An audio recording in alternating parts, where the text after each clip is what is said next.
start with this epilepsy thing because it's compelling to me. Me and my twin, Rondé, suffered from febrile seizures when we were young. Technically, we could have been described as epileptics because we had so many of them. And my son went through the same thing, where he had 10 or so over a course of a year.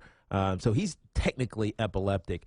How did you become diagnosed with this or understand this diagnosis? And then how did you persist through it? Because you had a seizure on the sideline, and I know that had to be terrifying, not only for you, but for your teammates or for your team and the organization.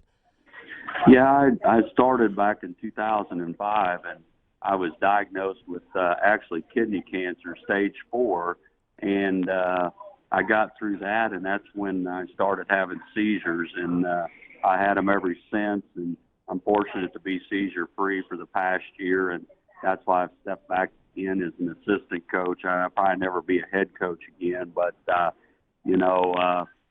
just worked through it. I'm a pretty persistent guy and a little bit bullheaded, and I felt that I wasn't going to let it stop me from doing what I wanted to do, and so I had a great wife, and eventually it caught me a little bit because I just didn't have time to take care of it. As you well know, in football, you don't get to take a bunch of time off. No.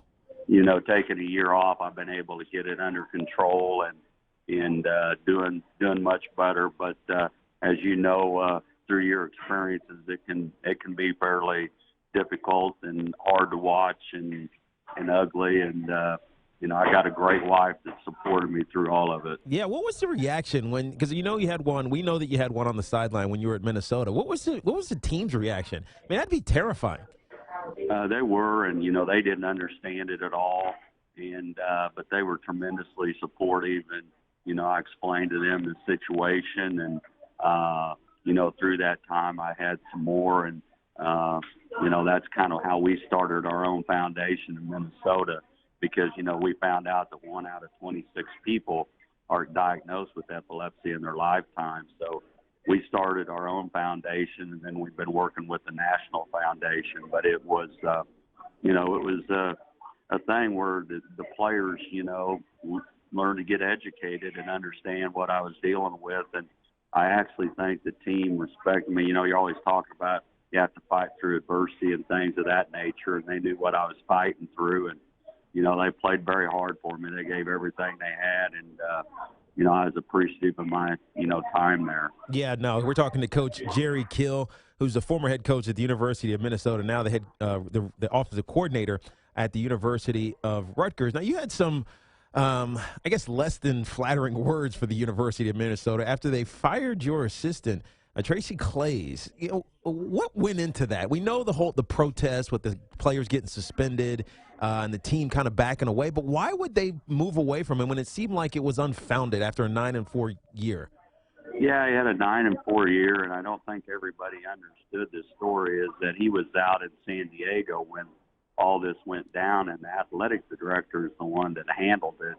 And just to be frank, he didn't handle it very good. And, you had a situation where, there was no, the police got involved, and there was no charges of anything, but the school in Title IX got in charge. And, it was a little bit unfair. You had all the kids were African American, and then you had all white committee, that was evaluating them. I think there was one African American on that committee, and I just don't think the process was the best process. And then, the kids never really got to tell their story, and they're actually getting to do that, I think, over the next couple days here. But it was sad. I think all three parties could have done a better job, but like anything else, somebody had to be the fall guy, and Tracy was the fall guy. And all of us have been together anywhere from 16 to 21 years. So it broke up a family that's done things right their whole career and never had any NCAA violations. And, it was hard, but, we'll remember the good times and let those times go by. Yeah, no, that's really the only way to go about it. You said, though, that you're never going to step foot into that facility again. Does that hold true? You got family there, obviously. Your foundation is there. Is there any way to thaw that? Because you hate to see that. You had such an impact and a lasting impression. Back to Minnesota. I'll always go back to Minnesota, and we've got our foundation there, and I got a great love for the people there, and they've been. I spoke there about a week ago, and I walked in. I said, "I don't know what y'all think of me," and they gave me a standing ovation. So Nice. I got a great love for them, but there'll have to be some administration changes before I'll go back. And when they do that, then I'll come back and help the university. But until those changes are made, I'm not going to, because I just think it was not handled very good and very professionally, I guess I would say, and how they handled everybody knows you're going to get fired at one time or the other in coaching, but how they approached it and how they did it could have been better. And I'm a loyal guy, and but it's the same thing with epilepsy. I'll do anything to help people that have epilepsy, and that's kind of what we're going to do over the next week and a half for the Super Bowl. Yeah, no, I love that. Epilepsy Advocate fan page. You can find it. You can find it by hashtagging Tackle Epilepsy. We're talking to Coach Jerry Kill, who's the now offensive coordinator for the University of Rutgers. Now, Coach Ash has had some issues over the last couple of years of putting up some points. 224 to zip is the score differential between Rutgers and Ohio State, Michigan State, and Penn State combined. How are you going to fix this and get Rutgers competitive in the Big Ten, Coach? Well, I think in the first year, he's only been there 1 year, and I think part of the reason I got hired is that, through my career, I've been noted to be able to turn programs around. So I think a lot of it is that, and I'm used to it. I think he's laid a great foundation. Recruiting's going very well right now, and you just got to take one step at a time. But I'm very confident with his background and the background that I have, that we can work together with the staff and get that turned around. So I enjoy challenges, and that's the same way I approach my life with epilepsy.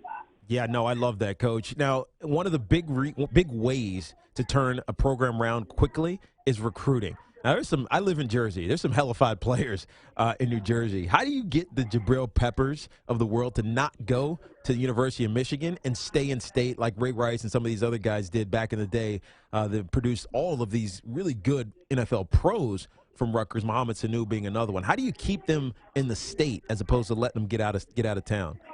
Yeah, you can really recruit in a 2-hour radius. I've never been in that situation before, but you know what? I think we all know the answer to that. You got to win.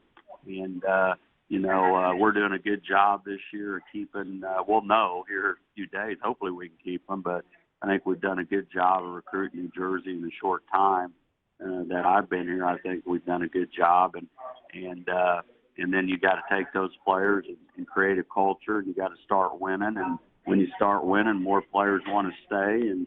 And you got to spend a lot of time with the high school coaches. You got to be visible. And you got to work at it. You got to build relationships. Recruiting is about relationships, and those are the things we got to do. Coach, we really appreciate you. We're running out of time here, but just want to wish you good luck at Rutgers. It's right down the street from me. Sean O'Hara is a good buddy of mine.